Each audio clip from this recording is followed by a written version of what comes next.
Yo, what's up mga bay? So, ang tagal na nating di nakapag-voice over, no? Ilang buwan na din ang lumipas. Pero, ito tayo ngayon, nagbabalik para sa vlogs natin para sa Dongkoy Ancheng. Sa mga sumusuporta nga pala dyan, maraming salamat po. At sa mga hindi pa nakafollow, bekenemen. Today nga pala ay day off ni Mrs. Kaya naman, ititreat natin siya. Dito sa kakabukas lang din na Kenny Rogers. Tuwang-tuwa nga si Mrs. mga bay, abot ngiti ang tenga.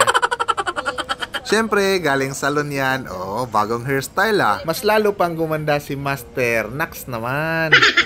Itong pag-treat natin kay Master mga bay, in a way, pagpapasalamat na ito kasi sa araw-araw niya pag-aalaga sa akin at sa aming mga anak. Kaya naman, deserve na deserve ni Master ang ipamper ang kaniyang sarili. Diba? Kasi alangan naman hayaan natin siyang palagi na lang nasa bahay, naglilinis, nag-aalaga sa atin, nagluluto, at naglalaba, diba? So, ito na nga kami mga bay kasama ang makukulit. Konting gala dito sa SM or Moc City. Ito na nga at paunti-unti nang dumating ang mga orders namin.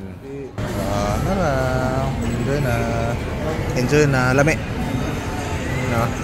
Pagkatapos namin kumain sa coleslaw mga bay, syempre, simulan na natin ang rambulan, right?